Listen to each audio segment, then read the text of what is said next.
LM की renovation students आप लोगों को स्वागत कर रहे हैं। आज हम लोग इलेक्ट्रिकल फंडामेंटल बेसिक्स के बारे में देखने वाला है। ओके, सो ये सेशन अगर आपको इलेक्ट्रिकल में आइडिया नहीं है बिल्कुल, तो उसमें एक बेसिक चीज़ के बारे में आज हम लोग देखने वाला है। सो मोस्ट इम्पॉर्टेंटली 3 पैरामीटर्स इसमें बहुत वाइटल रोल देख रहे हैं। एक तो उसका resistance, voltage and current. Okay, अगर आपको रेजिस्टेंस को कैलकुलेट करने का तो आप क्या कर सकते हैं, R इक्वल टू V/A और V इक्वल वोल्टेज कैलकुलेट करने का तो V इक्वल टू IR और I equal to V/R। Okay, R equal to V/I। ये बहुत इंपॉर्टेंट कॉन्सेप्ट है। सो वोल्टेज मतलब potential difference across the terminals, current is nothing but the number of electrons which is flowing through the conductor. Okay, and most importantly अगर मान लो constant power concept मतलब क्या है, बहुत सिंपल है।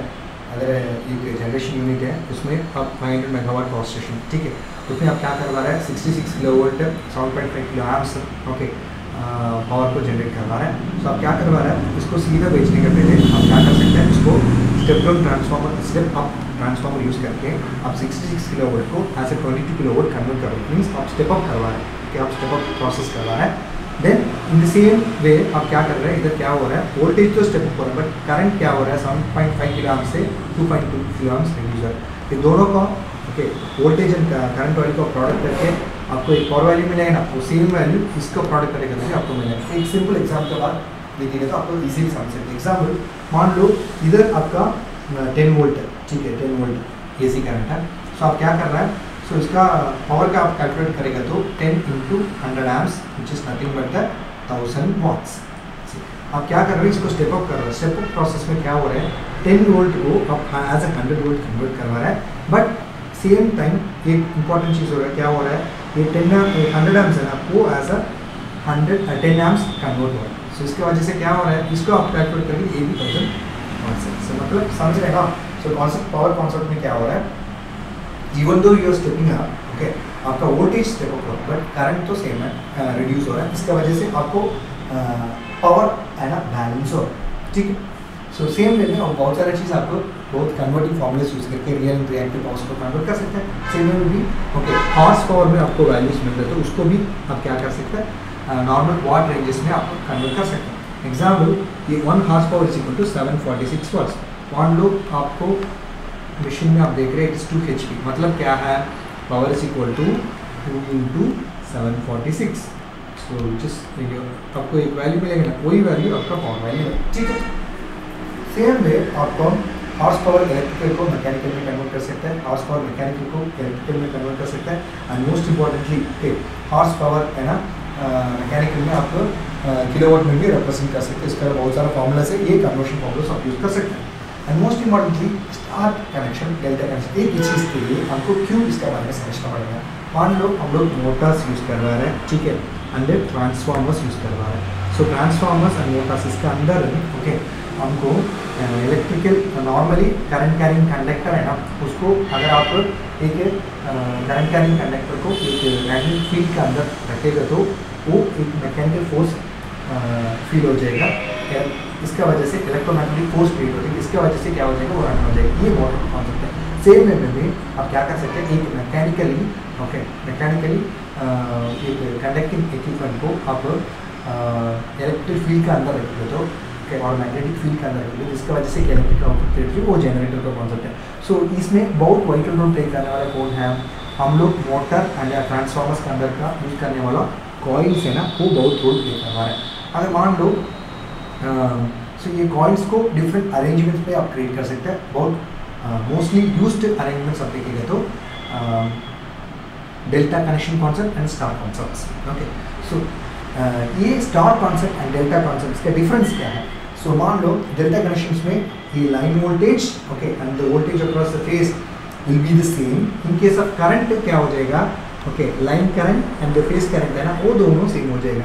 Where in case of star connection okay that is a major big difference.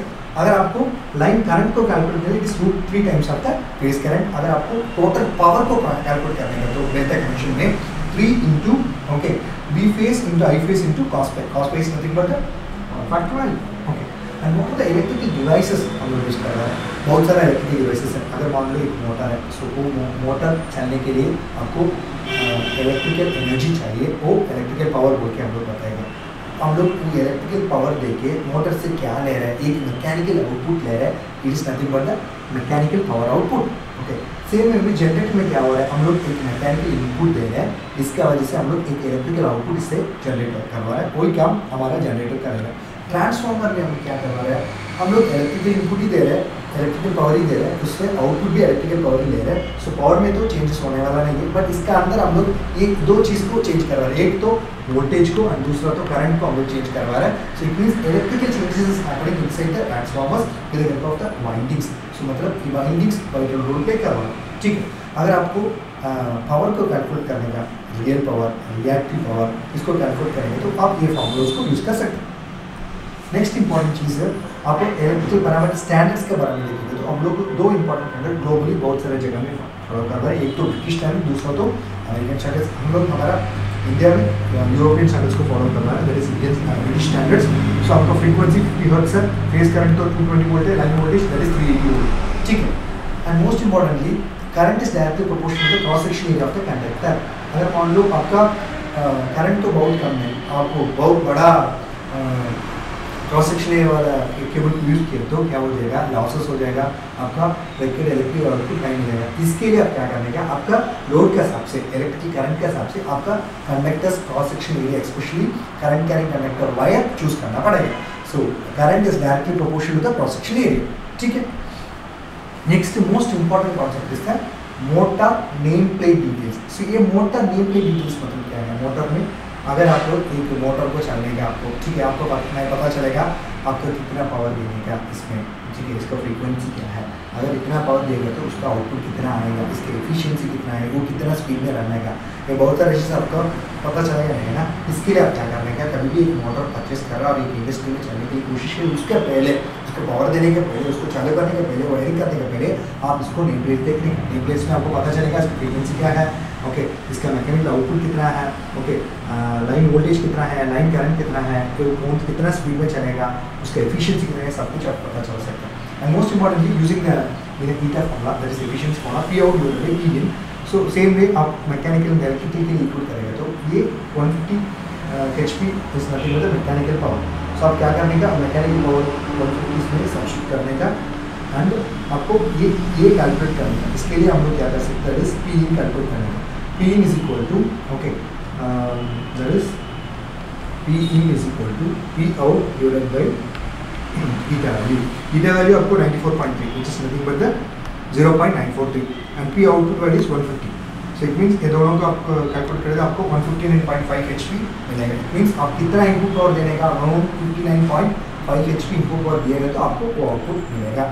क्यों हमको rated voltage nominal voltage को रेफर करने का क्या फायदा है इसमें, आपका अगर आपका यूजिंग इक्विपमेंट, आपका फील्ड इक्विपमेंट, स्पेशली मोटर्स और ट्रांसफार्मर्स कोई भी है, इसका ऑप्टिमल परफॉर्मेंस इससे लेने का तो आप इसको बराबर इसका operated, okay, rated value of power, voltage, current को देना पड़ेगा, वो रूल्स को फॉलो करना पड़ेगा। अगर कोई rated power, rated voltage, rated current दिए तो वो बराबर उससे आप ऑप्टिमल अच्छा परफॉर्मेंस ले सकता है। ठीक है, टॉलरेंस लिमिट भी है, उसके लिए एक स्टैंडर्ड्स है, NEMA standards and IEC standards. Okay, अगर कोई कंपनी नीमा स्टैंडर्ड्स फॉलो करता है, रेंजेस विल बी 10% प्लस और माइनस, वोल्टेज के लिए, फ्रीक्वेंसी के लिए तो प्लस और माइनस 5%, करंट के लिए तो प्लस और माइनस 10% एंड स्पीड के लिए तो प्लस और माइनस 20%। आईईसी स्टैंडर्ड्स अलग हो जाएगा based on the different zones. ठीक है, and most importantly anti voltage range का आप देखेगा तो सो इसमें एक और रेंज भी है, वो तो एक्स्ट्रा लो वोल्टेज है। ठीक है, अभी इंडस्ट्री में अवेलेबल है, उसका एक्स्ट्रा लो वोल्टेज नहीं, तो कोई भी voltage less than 110 volt extra low voltage categories में आएगा। एग्जाम्पल 24 वोल्ट है, 12 वोल्ट है, 5 वोल्ट, सब कुछ एक्स्ट्रा लो वोल्टेज कैटेगरीज के अंदर आएगा। लो वोल्टेज रेंज देखेंगे तो 110 to 380 volt, medium voltage range देखेंगे तो 11 किलोवाट, ओके, टू 66 किलोवाट है मीडियम वोल्टेज रेंज में आएगा। हाई वोल्टेज रेंज आप देखेंगे तो 66 किलोवाट से 500 kilowatt, okay, extra high voltage देखेंगे तो 500 किलोवाट से 750 किलोवाट, अल्ट्रा हाई वोल्टेज देखेंगे तो 750 किलोवाट टू 1200 किलोवाट। ठीक है, एंड पावर फैक्टर, अगर एक पावर फैक्टर को बराबर मेंटेन करेगा तो आप क्या कर सकते हैं, ओके, आपको ट्रांसफार्मर यूज कर सकते हैं। मान लो आपको 500 मेगावाट पावर जनरेट, उसको सीधा आप लोड में जाके दे सकते हैं, नहीं दे सकते। इसके लिए हमें क्या करेगा, देखिए, ये जनरेटर वाला पावर को ट्रांसमिट करने का पहले, ट्रांसमिशन लाइन पे भेजने के पहले ट्रांसफार्मर यूज करके उसका वोल्टेज को स्टेप अप करेगा। उसका बाद, okay, consumer specially the loads है, ओके। इधर पहुंचने का टाइम क्या हो जाएगा, वो सीधा ट्रांसमिशन लाइन में आने वाला बोलते सीधा नहीं दे सकते हम लोग, उधर भी एक ट्रांसफार्मर यूज़ कर सकते हैं, उसको हम लोग बताएगा स्टेप डाउन ट्रांसफार्मर। सो इसका काम क्या है, आपका वोल्टेज उसको कम करके, ओके, रिक्वायर्ड लोड का चलने के लिए उसका रिक्वायर्ड वोल्टेज को देना पड़ेगा, ठीक है। So as a tube act करवा रहा है, इसमें लॉसेस हम लोग रिड्यूस करवा रहे हैं एंड पावर फैक्टर इंप्रूव करवा रहे हैं, ठीक है। सो फायदा क्या है, मान लो दो 100 वाट्स फैंस है, एक तो 0.8 पावर फैक्टर, दूसरा तो 0.9 पावर फैक्टर, ये दोनों की एफिशिएंसी लॉसेस का कंपेयर करेगा तो पावर फैक्टर 0.8 में लॉसेस ज़्यादा है, एफिशिएंसी कम है। अरे इनके साथ 0.9 है ना पावर फैक्टर, उसमें हमारा एफिशिएंसी ज़्यादा है, इसके लिए पावर फैक्टर के ये फॉर्मूला आप यूज़ करके कैलकुलेट कर सकते हैं, ठीक है। एक पावर सिस्टम प्रोसेस का होती तो हम लोग जनरेटर्स यूज़ करके पावर को जनरेट करवा रहे हैं, उसको सीधे बेचने के पहले ट्रांसमिशन लाइन में हम लोग क्या कर सकते हैं, उसको आप ट्रांसफार्मर यूज़ करके वो पावर को स्टेप अप करवा रहे हैं, स्पेशली वोल्टेज को स्टेप अप करवा रहे हैं। सो उसके बाद हमको ट्रांसमिशन लाइन में देखेंगे तो आपका रिक्वायरमेंट के हिसाब से 765 kilowatt, 500 kilowatt, 340 kilowatt, 230 kilowatt, 130 kilowatt use कर सकते हैं। ये पावर को यूज़ करके, ये वोल्टेज को यूज़ करके बनने वाला इक्विपमेंट्स एंड इंडस्ट्रीज भी है, कोई लोग को इससे आप पावर दे सकते हैं। इसके अलावा आपको कैटेगरीज कर सकते हैं, सब transmission customers, primary customers, secondary customers, based on the voltage requirement आप कैटेगरीज कर सकते हैं। इसके लिए उससे मिलने को हम सबस्टेशन से स्टेप डाउन करके, ट्रांसफार्मर यूज करके स्टेप डाउन करके आप रिक्वायर्ड कस्टमर्स को उसका कंसर्न वोल्टेज दे सकते हैं, ठीक है। प्राइमरी ये सेकेंडरी कस्टमर्स कैटेगरी के अंदर, दैट इज 230 वोल्ट कैटेगरीज के अंदर हम लोग आएगा नॉर्मली, ठीक है। And power plays a vital role, के पावर का यूनिट देखेंगे तो वाट्स में है, उसको आप कैलकुलेट करने के लिए formula P is equal to VI cos, ठीक है। मैं ऑलरेडी बोला ये नेम प्लेट है, आप कोई भी मोटर और देख रहे हैं उसमें नेम प्लेट डिटेल्स दिखाएगा, वो तो ओके उसका जूम करके देखेंगे तो उसका सामने जाके आप देखेंगे तो आपको इजीली समझ सकते हैं इसका फ्रीक्वेंसी क्या है, ओके, इसका मैकेनिकल आउटपुट कितना है, वो उसका लाइन वोल्टेज कितना है, लाइन करंट कितना है, RPM कितना है, एंड मोस्ट ऑफली इसका एफिशिएंसी कितना है, बोल के आप समझ सकते हैं। अगर आप कोई भी इक्विपमेंट को ये rated power, rated voltage, rated current पे आप ऑपरेट करवा रहे हो तो आप क्या कर सकते हैं, आपका इक्विपमेंट से ऑप्टिमल परफॉर्मेंस ले सकता है, ठीक है। एंड अगर आप DC एंड AC वोल्टेज को कैटेगराइज करेगा तो पावर को कैलकुलेट करने के लिए ये काफ़ी है, voltage and current. In case of single phase AC VI cos pi, that is cos pi here refers to the factor value, 3 phase है तो 3 into V phase, I phase and cos pi, ठीक है। मान लो एक power system है, इसमें एक main unit है, दूसरा साइड एक डिस्ट्रीब्यूशन यूनिट है। मान लो मेन साइड में आपको 3 सब स्टेशन है, 3 स्टेशन है, ओके। अगर आप 3 जनरेटिंग स्टेशन को एक ही बस बार में देने के लिए आप क्या करने का, 3 इंपॉर्टेंट पैरामीटर्स को मेंटेन करने का। एक तो इसका तीनों को वोल्टेज सेम होने का, फ्रीक्वेंसी सेम होने का, एंड फेज शिफ्ट भी सेम होने का, ठीक है। उसके बाद आपका डिस्ट्रीब्यूशन सेंटर आपको लोड को ऑप्टिमाइज कर सकता है। मान लो एक कंडीशन है, क्या हो रहा है, मेंटेनेंस के लिए और कुछ पंगा हो गया, इसके लिए हम लोग क्या करवा रहे हैं, ये एक स्टेशन को बंद करवा रहे हैं। इसके वजह से क्या हो रहा है, ऑलरेडी 4 सबस्टेशन से यूज़ करने वाला पावर से करने वाला लोड्स है ना, अभी उसमें एक जनरेटर बंद हो रहा है, इसके वजह से 3 स्टेशन ये पूरा लोड को चलना पड़ेगा। इसके वजह से क्या हो रहा है, because of load shedding overloading हो रहा है। अगर लोड इंक्रीज किया तो करंट इंक्रीज हो जाएगा, करंट इंक्रीज हो जाएगा तो टॉर्क इंक्रीज हो जाएगा, टॉर्क इंक्रीज हो जाएगा तो एंगुलर फोर्स रिड्यूस हो जाएगा, एंगुलर फोर्स रिड्यूस हो जाएगा तो इसका वजह से फ्रीक्वेंसी रिड्यूस हो जाएगा। सो इसके लिए आप समझ सकते हैं ड्यूरिंग ओवरलोडिंग कंडीशंस फ्रीक्वेंसी कम हो जाएगी, ठीक है। सेम में भी दोबारा आपको इसमें एक और लोड भी इंक्रीज किया तो क्या हो जाएगा, सेम हैपनिंग मीन्स हम लोग लोड को इंक्रीज करवा रहे हैं, करंट को इंक्रीज हो जाएगा, current increases, torque increases, torque increase हो जाएगा तो एंगुलर फोर्स कम हो जाएगा, एंगुलर फोर्स कम हो जाएगा तो फ्रीक्वेंसी भी कम हो जाएगा, ठीक है। नेक्स्ट हम लोग क्या करवा रहे हैं, वो दोनों लोड को निकाल रहे हैं। सो निकालने के बाद छोटी मोटी लोड्स हम ये तीनों जनरेटर से चलने वाला है। इसका वजह से क्या हो जाएगा, when the load reduces current reduces, when the current reduces torque reduces, when the torque reduces angular force increase हो जाएगा, द एंगुलर फोर्स इंक्रीज हो जाएगा, फ्रीक्वेंसी भी इंक्रीज हो जाएगा, ठीक है। And most importantly speed control और फ्रीक्वेंसी कंट्रोल आप क्या कर सकते हैं, ये इक्विपमेंट्स ये फॉर्मूला यूज़ करके कर सकते हैं। नॉर्मली आपको जनरेटर वाला पावर को स्टीम वाल्व से हाई प्रेशर करके टर्बाइन को भेज रहे हैं। टर्बाइन क्या हो रहा है, वो मैकेनिकल पावर को okay because of the high pressure steams वो रन हो जाएगा। So mechanical energy okay when it is inside the because through the shaft it is getting connected to the generator, क्या हो जाएगा, mechanical energy as electrical energy convert हो जाएगा। Okay whenever this high pressure steam cross through the turbine क्या हो जाएगा, वो ऐसा लो प्रेशर रिड्यूस हो जाएगा, ठीक है। एंड वोल्टेज को रेगुलेट करने के लिए हम लोग वोल्टेज रेगुलेटर यूज़ कर रहे हैं। एंड मोस्ट इंपॉर्टेंटली इसमें बहुत इंपॉर्टेंट मीटर लोग प्ले करने वाला हमारा एक्साइटर्स है, वो एक्साइटर्स का हम लोग हमारे डीसी वोल्टेज देके उसको इंक्रीज और डिक्रीज कर सकते हैं। And most importantly anti loop को आप कंट्रोल करने के लिए controllers, servo Motors, hydraulic police आप यूज़ कर सकते हैं। Next star connection. So already मैं बता चुका हूँ डेल्टा कनेक्शन स्टार कनेक्शन का डिफरेंस क्या है। सो उसमें वोल्टेज सेम हो जाएगा डेल्टा कनेक्शन में, बट स्टार कनेक्शन में लाइन करंट और phase current will be the same. अगर आपको लाइन करंट को कैलकुलेट, वोल्टेज को कैलकुलेट करें तो root 3 times of phase voltage आप कैलकुलेट कर सकते हैं। टोटल पावर आप देखेंगे तो 3 into V phase into I phase into cos, ठीक है। सो मैं ऑलरेडी बता चुका हूँ आप कैसे समझ सकते हैं, मतलब एक 3 फेज इंडक्शन मोटर और सिंक्रोनस मोटर्स ट्रांसफार्मर्स का डेटा शीट देखने से कैसे पता चलेगा इसका ये स्टार कनेक्शन में या डेल्टा कनेक्शन में कैसे परिवर्तन कर सकता है। अगर आप ये सिंबल देखेंगे तो ये डेल्टा कनेक्शन है, ये स्टार कनेक्शन है, ओके। इसमें आप लोग क्लियरली दे चुका हूँ लाइन किधर किधर कनेक्ट करने का, लोड किधर किधर कनेक्ट करने की क्लैरिटी इसमें दिखा चुका हूँ। अगर आपको सिंक्रोनस मोटर है तो इसमें क्लियरली बता चुका हूँ, मतलब डेल्टा है तो ये सिंबल दिएगा, इससे आप समझ सकते हैं इसका किलोवाट कितना है, फ्रीक्वेंसी कितना है, ओके, स्पीड आरपीएम कितना है, ओके, वोल्टेज कितना है, करंट कितना है, बोल के आप समझ सकते हैं, ठीक है। एंड मोस्ट इंपॉर्टेंटली अगर नहीं आप नॉर्मल डेटा शीट देख के आप समझने का तो क्या कर सकते हैं, ट्रांसफार्मर में देखेंगे तो स्पेशली जनरल इलेक्ट्रिक का एक एग्जाम्पल इसमें देख चुका हूँ, ये डेल्टा स्टार कनेक्शन है, ठीक है। ये भी डेल्टा स्टार कनेक्शन, अब ये देखिए आप समझ सकते हैं आप यूज़ करने वाला, ओके, ट्रांसफार्मर, ओके, क्या है, ओके, इसमें कैसे कनेक्शन है, कैसे कॉइल से किधर आपको कनेक्ट करने का, कैसे एफिशिएंटली आपका आउटपुट को ले सकते हैं, बोलकर आप समझ सकते हैं। Most importantly, okay, by controlling the excited DC input, okay, हम लोग हमारा पावर, वोल्टेज एंड फ्रीक्वेंसी को कंट्रोल कर सकते हैं। एंड मोस्ट इंपॉर्टेंटली कभी भी आप वोल्टेज है ना, it is directly proportional to insulation. It means voltage increase हो रहा है तो आप इंसुलेशन भी बड़ा करने का आपको प्रोटेक्शन बहुत इंपॉर्टेंट है। लो वोल्टेज केबल तो इसमें छोटी मोटी इंसुलेशन है, बट आपका हाई वोल्टेज केबल से तो देख लिए इसकी इंसुलेशन बहुत ज़्यादा है, ठीक है।